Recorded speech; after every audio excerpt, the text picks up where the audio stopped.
Finding out you have diabetes can be scary, but don't panic. People with diabetes can live long, healthy lives. Sure, let's go over some basics. This is diabetes. Made simple. When we eat, food travels to the stomach. Food is made up of 3 basic nutrients: carbohydrates, proteins, and fats. During digestion, carbohydrates are broken down into sugar, otherwise known as glucose. Here's a quick fact.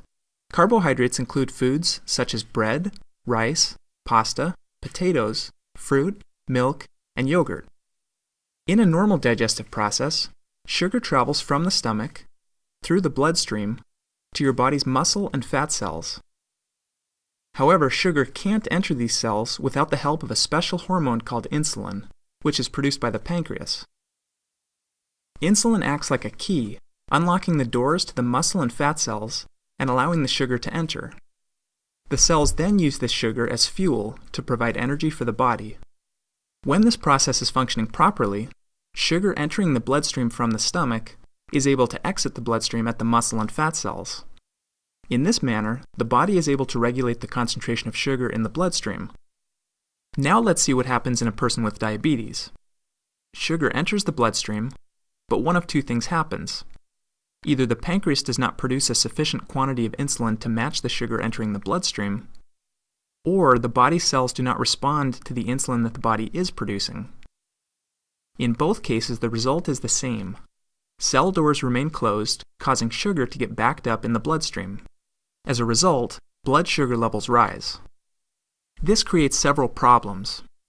Because sugars are not able to enter your body's cells, your body is not getting the fuel it needs.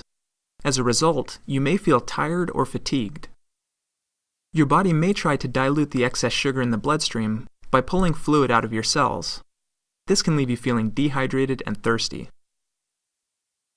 Most importantly, over time, exposure to high blood sugar levels can cause damage to vital organs connected to the bloodstream, such as your eyes, kidneys, nerves, and heart.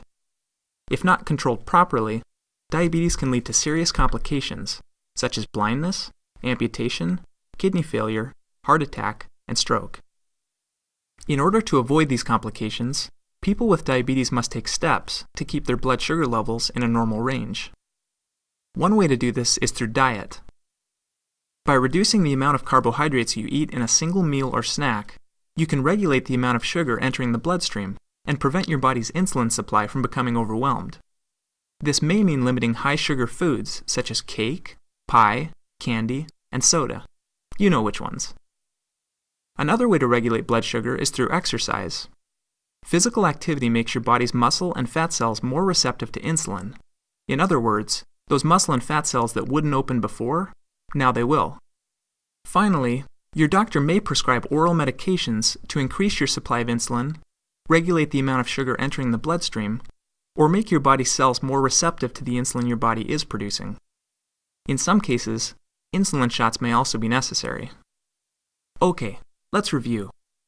We've talked about what diabetes is, a condition where either the body does not produce enough insulin, or the body cells are not receptive to the insulin being produced. We've seen what complications can arise from it, such as fatigue, dehydration, and damage to vital organs. Finally, we've discussed ways to manage it through diet, exercise, and medication. For more information about your specific health diagnosis and treatment plan, please talk to your doctor.